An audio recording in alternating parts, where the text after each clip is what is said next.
This is Anton from Sinephony, and you're listening to Pixelated Audio episode 132, Airport CEO.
Welcome to Pixelated Audio, a podcast focusing on game audio, its history, and the people behind it.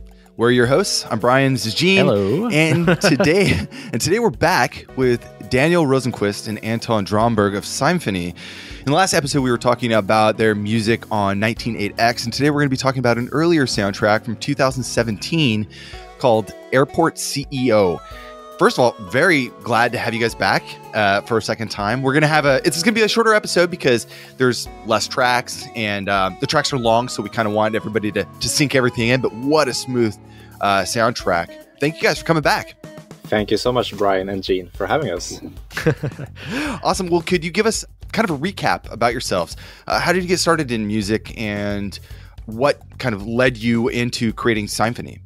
Basically, we met during our high school years. It was a music program, so I played the piano and then I played the bass. Yes. And together with a drummer and another keyboardist and a guitarist, we formed a game music cover band called Monkey Kong. And that's basically how we started to know each other. And so you actually can look it up on YouTube if you guys want to do that. Please Monkey Kong. Oh, we will absolutely do Monkey that. Kong, and maybe what's the best gig? DreamHack 2008. I mean, it's not tight, but the passion is there for sure. I mean, we weren't good musicians back then, but we had a lot of fun. Awesome, kind of like our podcast. It's not that tight, but our passion's there. I mean, the passion is all about passion, man. So. Yeah, so tell us about the name of Sinephony. That's a really hard one to read. I mean, we all know symphony, we all know sine wave, but yes, how'd that name start? I mean, I think you nailed it. It's a mixture of sine from synth and symphony. So I think it's the mixture of, the hybrid world of mixing acoustic instruments with synths. Half the people don't know how to pronounce it, so I don't know if it's a good name though, but it's a name. It is. We had to look on your website to see the IPA written out, so we knew. Yes. Oh, nice. Yes.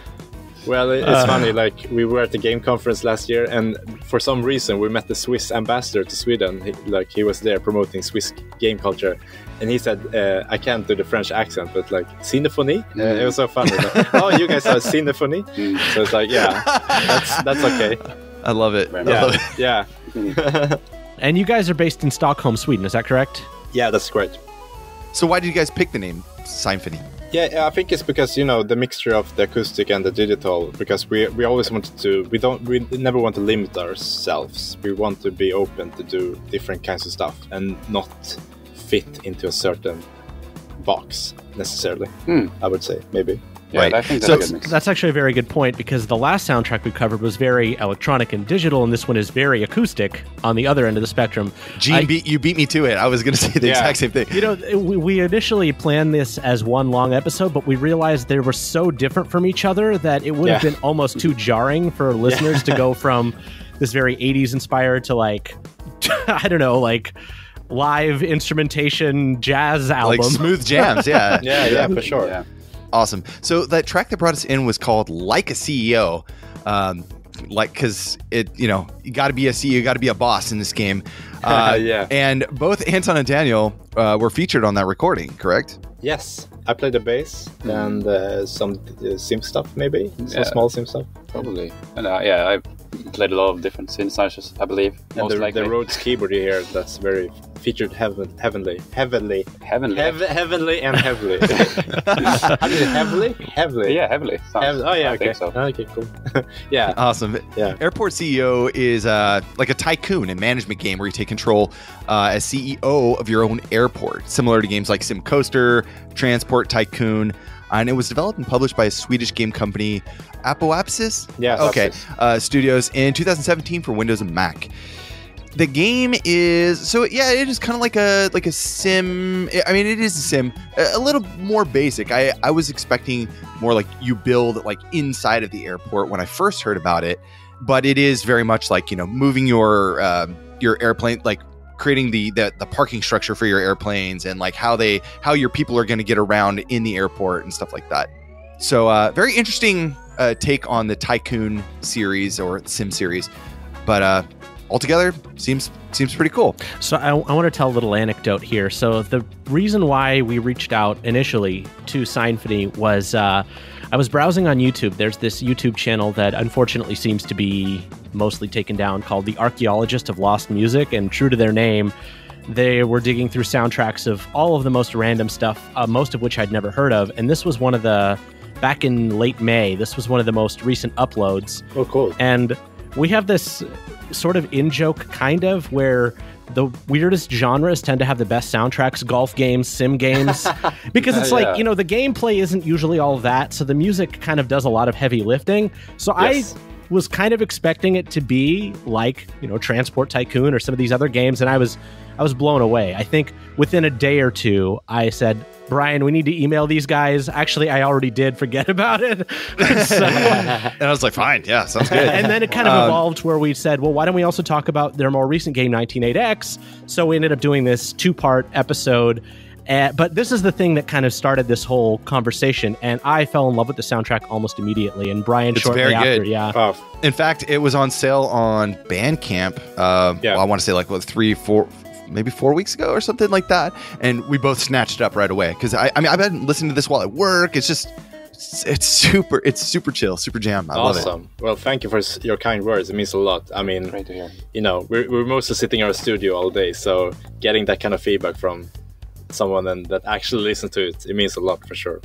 You know, it's really hard to I think know what like the fans are thinking about your music, and I know a lot of people that we've talked to, you know, Japanese composers that had, you know, we were talking about a game that's, you know, 30 years old or even recent stuff, you know, they don't get a lot of immediate feedback on something until somebody brings it up and says like, hey, like I'm in this circle, a lot of, you know, video game music people I chat with on a regular basis. We're in love with the soundtrack.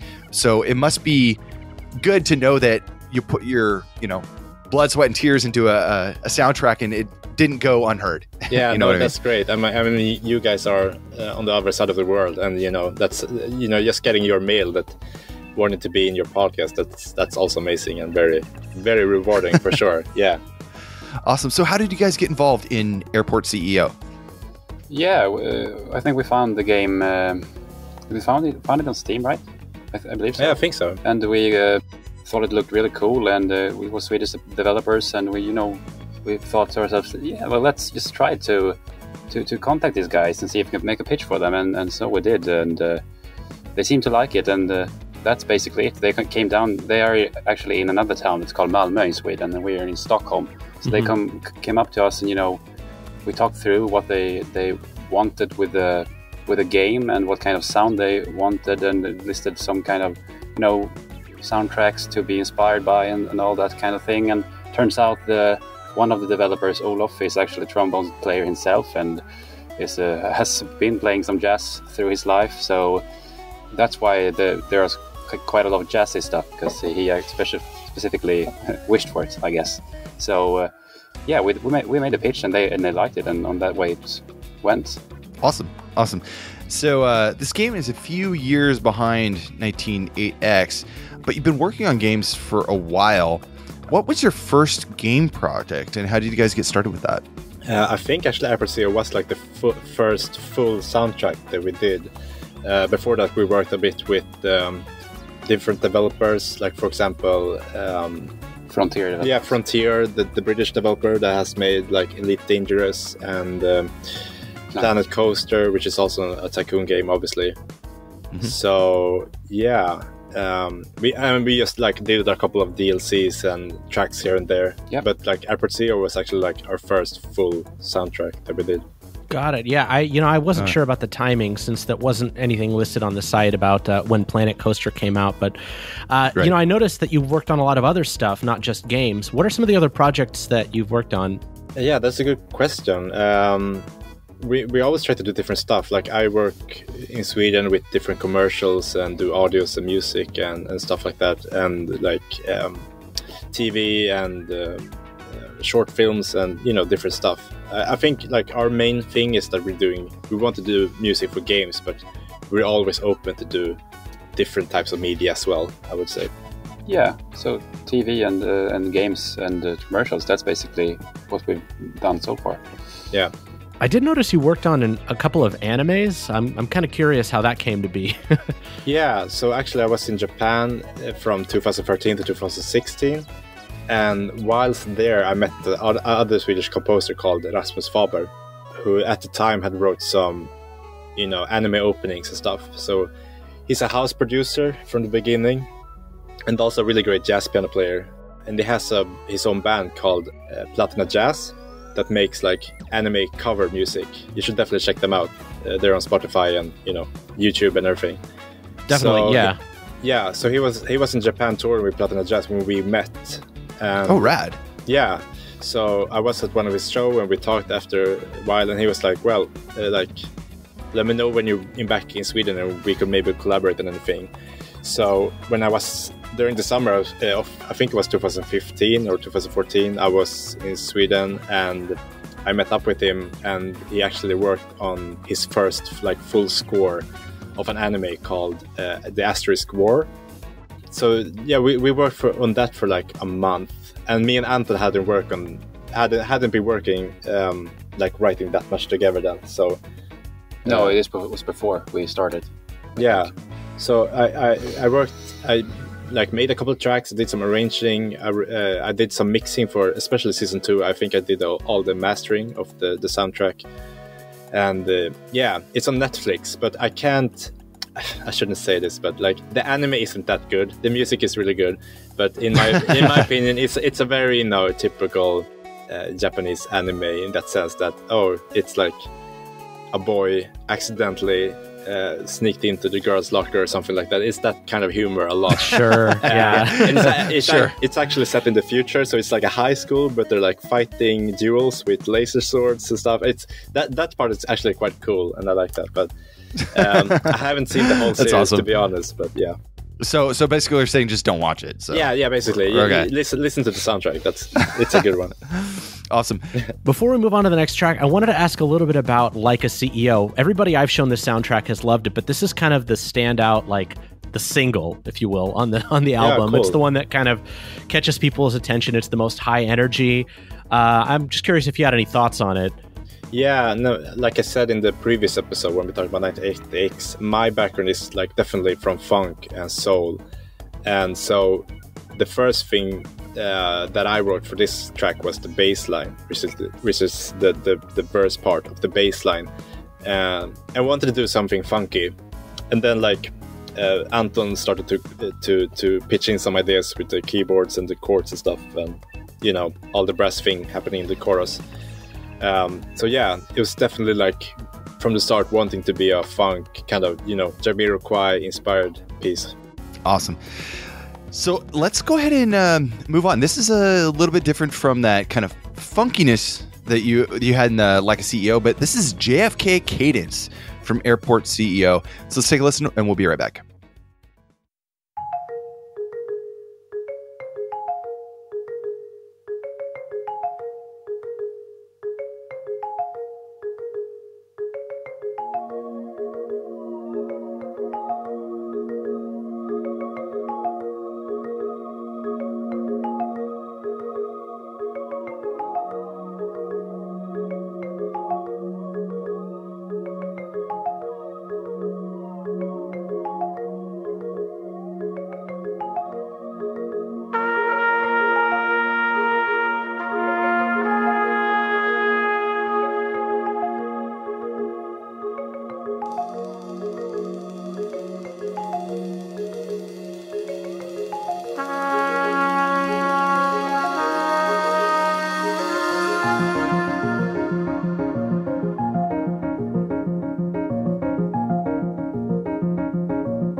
That was JFK Cadence, composed by Daniel Rosenqvist and Anton Dromberg of Sinephony. And this is for Airport CEO.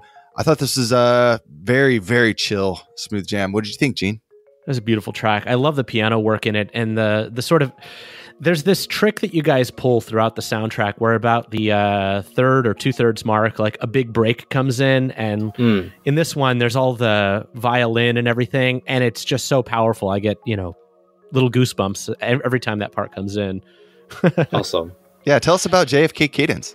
Yeah, so this was kind of the minimalist piece, it's very Steve Reich inspired. It was initially Daniel who started up making this, and then we worked the form together, I believe, and added some parts. And we actually wanted to have like a brass instrument that was kind of improvising, and it turned out to be very great with our friend Kalle Stenman on trumpet. Yeah, he does some great trumpet. So that really made the song live, and some jazzier drums I remember we added afterhand that wasn't actually planned to be there from the beginning. And it's one of these kind of slow building things, to get it in this kind of meditative state, Yeah, exactly. I mean, I've always been a huge fan of Tycoon games such as SimCity 4.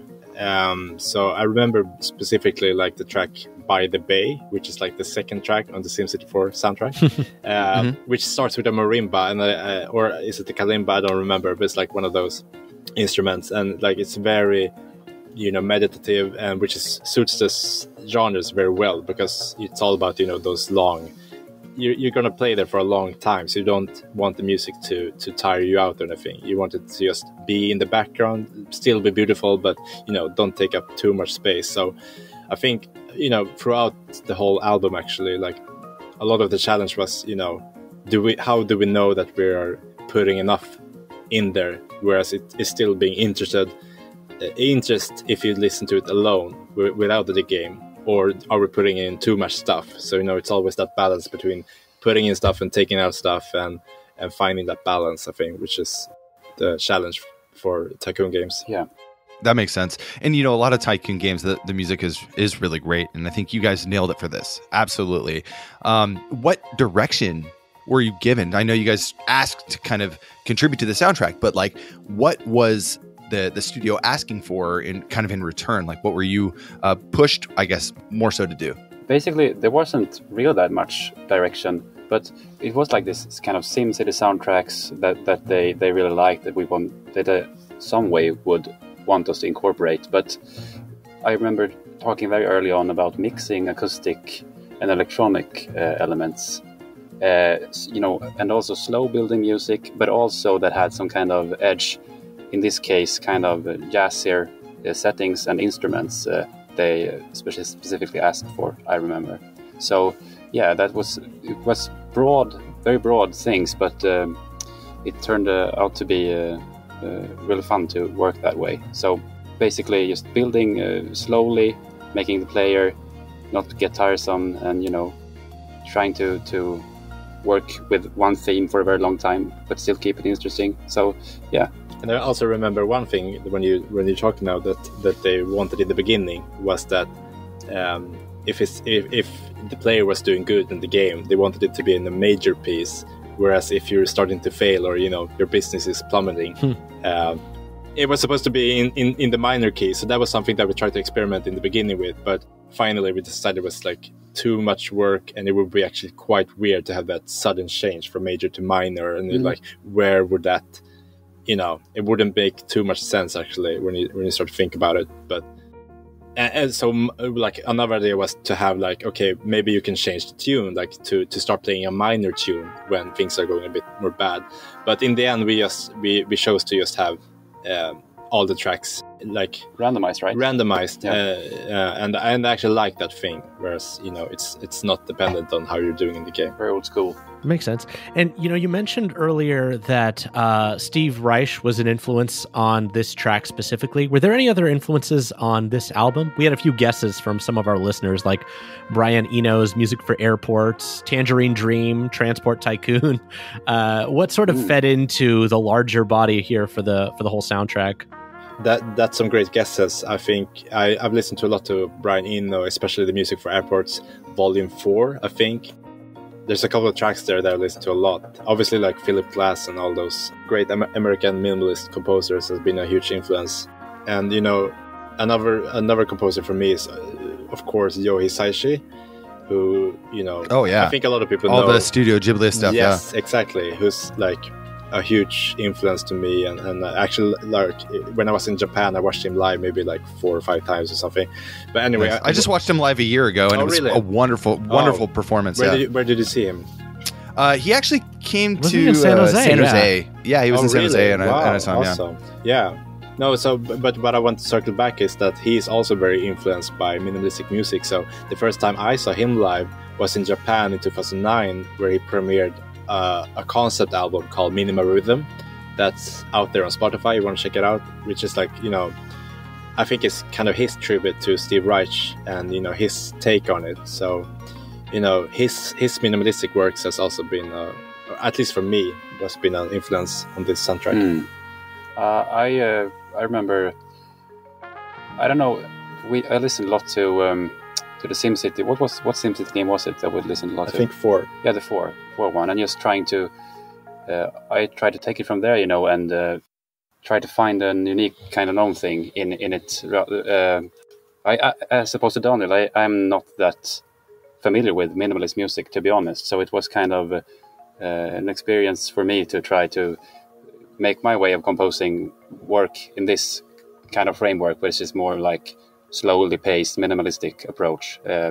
So that's it for me. Try to mix all those kind of things. So yeah, I think you guys did a really good job. I mean, some of the tracks have a just a very light like hint of kind of texture throughout, and then they build, and then they kind of swell, and then they drop back down and have this oh man, they create this very beautiful soundscape. And I don't know if you've ever played, there was a game for the DS, I'm forgetting what it's called. It was a long time ago. It was a music game where you kind of like change the pedal of the notes change on based on like the pedal that you're on. I'm totally dropping the name is of that it. The one? Electroplankton. Yes. That was the game I was thinking of. And there was parts in this soundtrack that really kind of brought me back to that. I don't know if there was any direct kind of a correlation between that here, but it did kind of bring those kind of feelings back of playing that game. Yeah, no, definitely. Like, I just googled Electroplankton to find out the name, Toshio Iwai, and they also made an instrument called the Tenorion, which is like which I actually have, and it's like a very minimalistic way to write music that I love. It's all about those patterns and repeating patterns, and you know, maybe you have one pattern in 4/4, and then you have another pattern going in 7/8. So when you know the 7/8 starts an eighth beat earlier the next time and stuff like that, so it always develops, and you know, a lot of those ideas definitely go into minimalism, and it's such a cool concept, I think, to write music in that way. Excellent. I had a question for you guys. So one thing that's really interesting is, you know, especially contrasted with the other album, this one is all live instrumentation, you know, and you have some amazing performances. I think it was how many performers were there? I think it was like 8 or 9 folks. Yeah, something like that. Yeah, and I'm wondering, was that always the plan, or were you trying experimenting with like sampled libraries initially? How did you decide on going with a fully recorded, orchestrated soundtrack? Both me and Daniel as musicians, you know, ourselves, kind of put much value into having real musicians actually play their parts. So we try to avoid using sample libraries as much as we can, basically.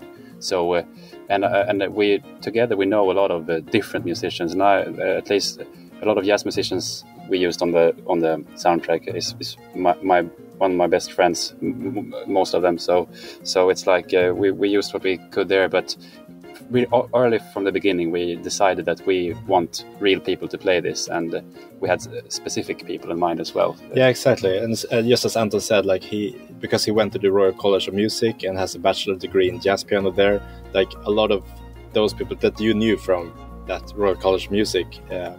Right. Yeah, we're specifically like focused on them when we were writing, and we already knew that they were going to be interested in playing. So that was a huge thing for us. A lot of specific parts written to be improvised over already in the beginning. But of course, when we did the sketches, we used sample libraries. But in the end, it's a kind of thing we always want to do when we have the opportunity to use real musicians, even though it sometimes can be tough economically. Yeah. Before we move on to the next track here, I do want to say there is a wonderful behind the scenes video that you guys posted on, I think on your YouTube, or it's also on Bandcamp, that shows you both and the rest of the team that, you know, did the live instrumentation for this together. And it looks like you guys just had so much fun writing this soundtrack and performing it. So we'll post a link to that for sure. Post a link, in the show notes. But let's go ahead and move on to our next track here. This is called Airport Elevator Pitch from Airport CEO.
That was Airport Elevator Pitch from Airport CEO, composed by Daniel Rosenqvist and Anton Dromberg.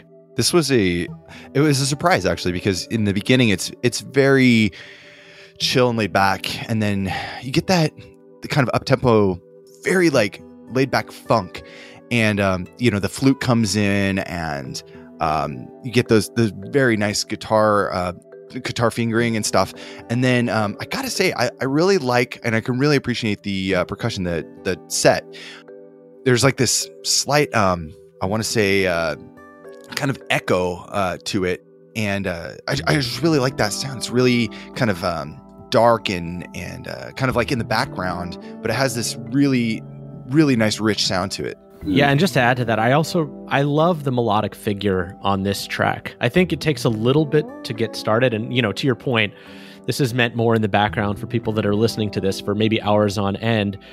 But it's one of those like little melodic things that just comes into my memory at random times. I'll be walking down the street and I'll just remember da da da da da da, this sort of thing. It's really beautiful. Awesome. And I think, to go back to something that you said earlier, I think you did a great job of balancing. This is a great album to listen to in the background, but also really lends itself to active listening. I feel like there's a lot of really great elements to it that kind of keep your interest. Cool. Well, I'm so happy to hear you say that. I mean, just to hear people are listening to it again, it's mind-blowing to me. Well, there's about to be a whole lot more listening to it after this episode comes out. That's awesome, guys. I mean, it's so cool. But yeah, actually, to be honest with you, when I listen to it now and when I see people play it on YouTube, I'm like, oh, did we put in too much? Did we like, are we trying to take up too much space? But it's that balance where you maybe don't always do it perfect, and this was like our first full soundtrack, so I guess I'm forgiving right. to myself. You know what? I wanted to ask actually in our previous episode, but maybe you can answer this kind of for both. I'm always curious what kind of hardware that you guys use for your recording. I know, you did a lot of live instrumentation for this one, but when we look at the difference between your digital stuff and your analog stuff, what do you guys typically, like, what does your studio look like? What are the synthesizers you use? What's the different hardware? Yeah, for this game, we use a lot of software kind of stuff for sure. But I remember we had a Casio synth in this game. Yeah, like one of those toy pianos. Yeah, it's like a really That's funny. tacky perfect. children's keyboard, but it's lent itself perfectly to this sound, I think. So that's a kind of a fun thing. Yeah, I mean, it sounds so quirky. You can actually see it in the behind-the-scenes video as well. And it's just using those quirky instruments and maybe a child glockenspiel or something like that. I think it's a soundtrack that doesn't take itself too seriously in a way, and it's like we wanted it to be playful and feeling organic with the live instruments, but also like which kind of instruments we chose as well. The hardware wise, I mean, I don't know. We both have one MacBook Pro each, and I don't know what kind of. Do you mean like instrument-wise hardware or like recording-wise? Yeah. Like we were saying, even for like the last one, different synths, or if you guys mostly just working with software. I mean, I know that a lot of things have changed since the early days of game audio, where everything you had very specific synthesizers you were using, but today that shift to software is actually a lot bigger thing. So.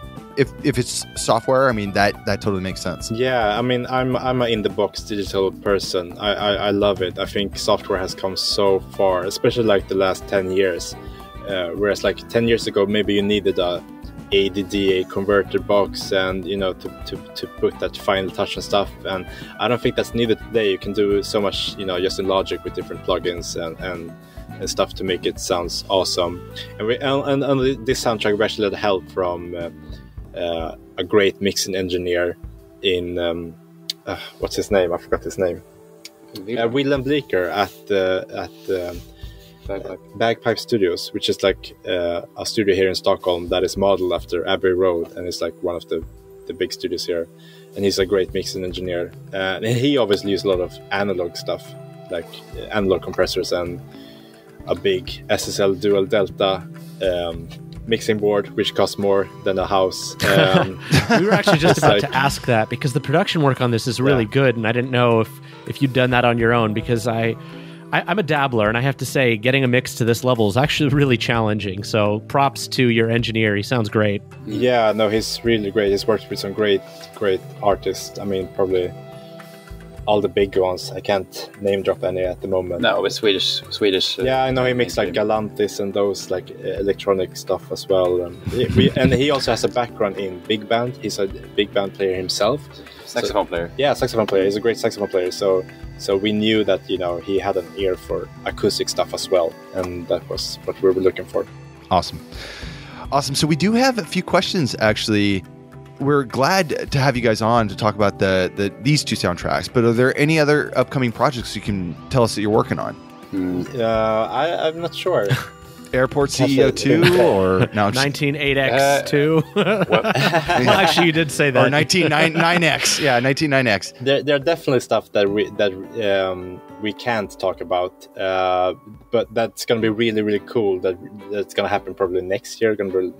Yeah. But there's one project I think we can talk about. What do you think, Anton? Yeah, it's like an indie game. Yeah, you can keep it pretty general. Yeah, that's fine. Yeah, exactly. I mentioned the Swiss ambassador briefly before, but we're working with a Swiss company that's doing a space simulation game. So they liked what we had done with Airport CEO, and they're like, I think it's called Terraforming Mars. Called Terraformers. Terraformers. Yeah. Okay. Oh, rad. So we work with them a little bit, and they're still in the early developing phases, but it looks really cool, and they're really cool people, and they have some great ideas for music, and yeah. So I don't know when that's going to be released. Probably I don't know either, but that's at least a year from now. That's officially out there. But a couple of, as Daniel said, like 2-3 very exciting projects that we can't talk about, unfortunately. But no worries. Well, we're looking forward to those. Yeah, awesome. I don't know. You mentioned that we're one of the first people to reach out to you about this soundtrack, but I don't know if you've looked around. When I was looking, I saw a lot of people on Steam asking, can I buy this soundtrack independently? I mean, have you seen the fan response? From what I've seen, it's been very positive. Yeah, no, it's been really good, and it's unfortunately like the soundtrack release was a bit delayed for different reasons. So, I mean, it had, because like when the Nintendo Switch trailer was released, I think it got like 700,000 on the official Nintendo channel. So I mean, and that's in my opinion, it's really good for an indie game.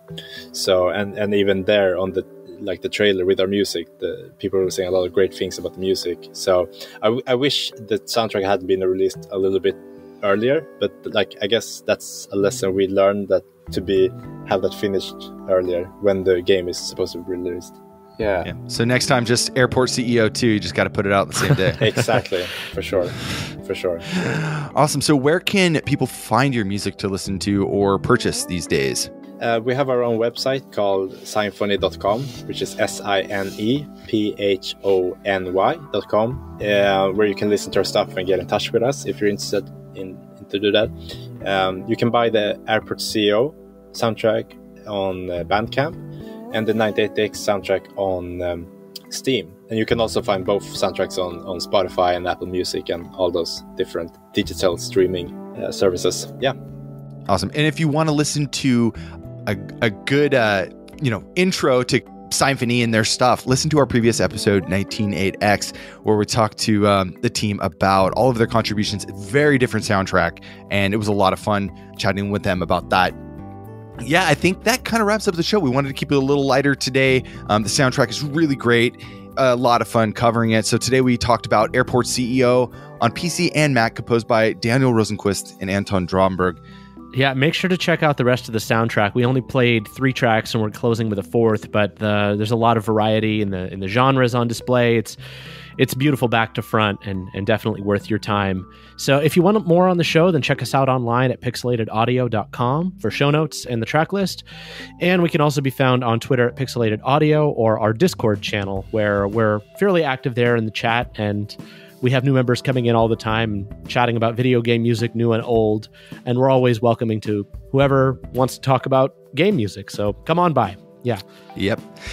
If you want to leave feedback or support us on Patreon, you can always do that. Links are on the website. And, stay tuned for future episodes. We've got a lot of really cool stuff planned for the next several months.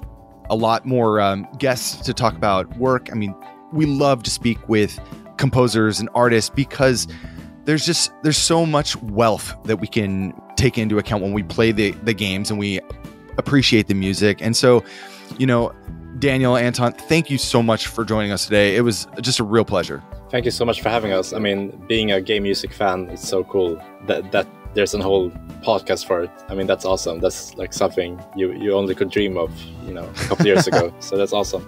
Are there any final thoughts before we take out the show? From us? No, I think you covered it. I mean, it's been great. All right. Well, tell us about Aerodynamics, because that's what we're going to play taking out the show.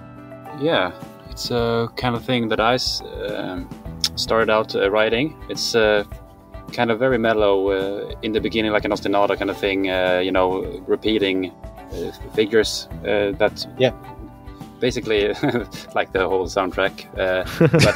But what's special with this is it's kind of in the middle of the song is like a big guitar solo, like a very max drums, and it's evolving to a rock kind of place. But it starts very small and it develops to something really really big. And the piano played a big role here, a grand piano which we recorded on in and as I say, I don't know what part you're gonna play, but if you listen to the guitar part when it comes in, that's like one of the parts when I'm playing the game and I feel like, oh, they will put in too much here because it's so like it sounds like Prince is coming in and playing guitar. So it's like can I actually? Well, we're gonna play the whole track, so well, hopefully people can pay attention to the game and not like too much drift out and what's happening here? Like No. I think you guys are all right with keeping people's attention on the music. No, hopefully. Yeah, I think it's a great way to take out the show. Awesome. All right, thank you guys so much for listening, and we'll see you back in a few weeks for the next episode.